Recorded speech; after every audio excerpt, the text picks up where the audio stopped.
What's up guys, welcome back to Classic Octane. I am Taylor. Today we are on the Barn to Brat project. I want to try and get the electrical box all finished up and then kind of clean up all the welds and everything from the fabrication we did, give the whole back end a coat of paint, and then see where we get from there.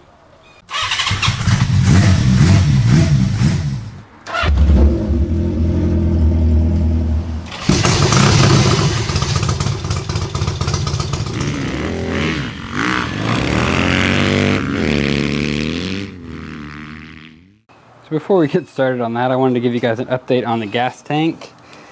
As you can see, it's still very much dented. And if you see all this frost on there, that is because this thing is a solid block of ice. I wanted to try the technique some of you guys suggested of filling the tank with water and then freezing it over a couple of day period in hopes that the ice would expand and push out the dent. I filled it pretty close to the top. I didn't want to fill it all the way because I obviously didn't want the tank to kind of crack in half. You can see it filled up enough to where it started to overflow and the ice started to, or the water started to go down and then freeze. So unfortunately that technique did not help us at all, and now I have about a 60-pound block of ice that looks like a gas tank. So I'm really running out of ideas on this. So if you guys want to go ahead and post a comment below, let me know what in the world I can do that I haven't tried already to get this dent out. I've tried a couple of these kind of like pump, I don't know what you call these, air wedges, like 3 of those in combination. I do have another inner tube. I might be able to do that plus these, and I don't know. I'm really struggling with how to get that dent out. So I'm going to go ahead and let this thing thaw out. And maybe in about a month or so it'll be totally melted, but we'll see. So I mentioned last time that we had an issue with our charging system. I found out what I think it is, but I had to order a part, and I'll kind of go over everything in probably next week's video when we fix it. Spoiler alert, it was an issue with the stator. But again, we'll go into detail on how I diagnosed it and everything on the next video. So I don't want to kind of miss this week's video, so I want to get to work on kind of grinding down some of these welds, finishing this off, and then I want to put in a couple of mounts. Basically I want to mount the fuses up to the side so we don't have to worry about those shorting out on anything. I want to mount the voltage regulator, probably spaced off of the bottom facing this direction so we can get airflow through here. I want to cut a couple slits in the back here for air to get out, and then again I want to do another little piece of angle iron to kind of hold the battery in place. That we'll kind of go into more detail as we do it. But what I'm going to do now is I kind of marked where I want everything. I'm going to go ahead and pull the battery box out, then I can get to work on kind of finishing all these welds off. Got the battery box pulled out. So what I'm going to do now is like I said, I got some new flap discs for the angle grinder, and I'm just going to go through, and there's like the remnants of the bracket right here, over here, obviously the welds for the seat mounts, and so basically just going to kind of go around and clean all that up. Shouldn't take more than a couple of minutes.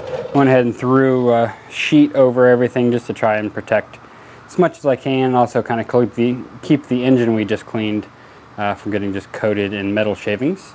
Once this is done, then we'll move on to, like I said, the modifications I want to make to the battery box. Kind of want to weld in like 2 bolts from here and here, and then we can put like some rubber little washers or O-ring or whatever to space out that regulator rectifier up, and then we can bolt it right to it. Here's a good idea of what that would look like. So basically use the 2 mounting holes, have it up just a little bit for airflow right about there. This I want to cut about a 1-inch piece long piece of angle iron, and that'll block in the battery into this corner. I'm going to put some foam around each side to kind of help dampen it a little bit, and then move on to those slots. But right now we're just going to jump on cleaning up all the remaining things on the frame for the brackets.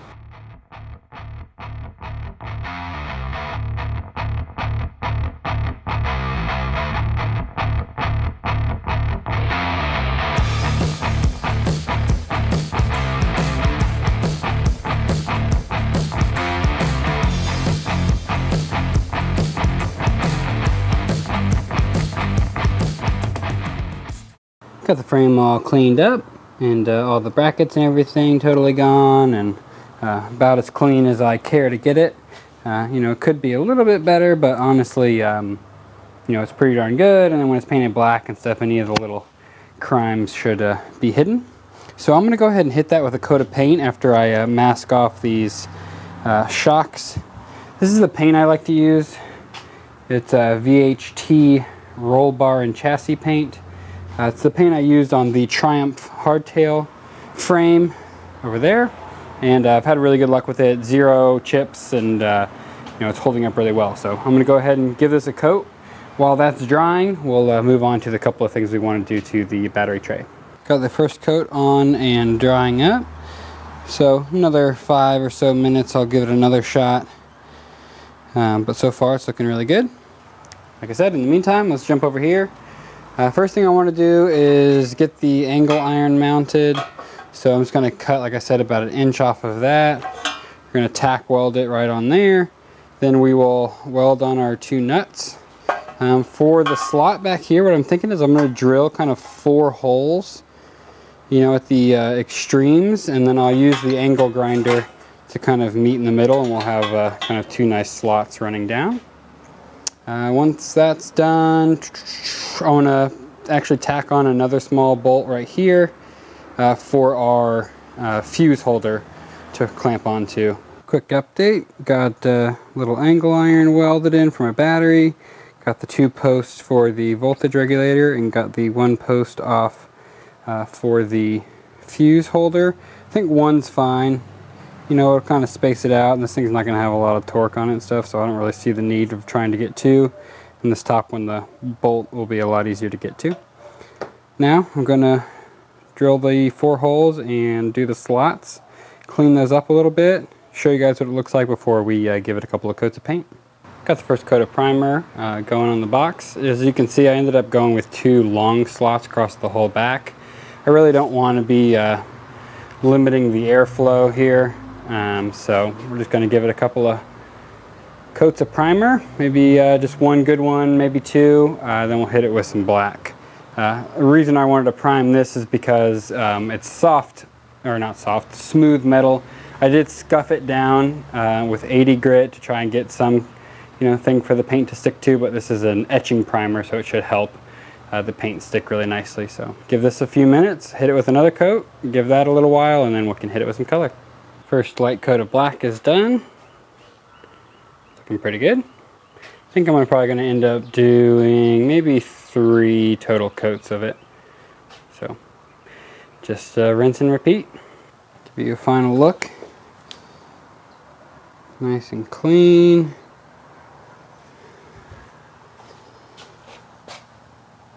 Really happy with how it turned out. And then we have the electronics box up here.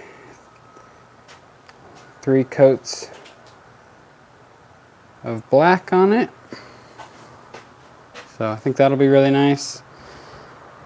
Overall, really happy with how it turned out. Alright guys, I'm sure I'm looking pretty rough, but we're going to give that some time to dry, so I'm going to wrap it up here. I think the bike is turning out really, really well. I'm really happy about the progress we've made so far. So big things left are going to be tires. Again, if you have any suggestions on how to get those super stubborn tank dents out, please do let me know.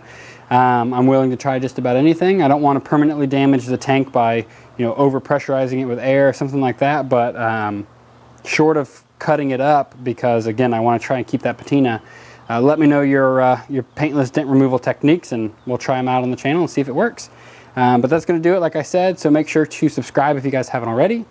Push the like button if you enjoyed this video, and then check back in very soon. I got some Camaro content coming.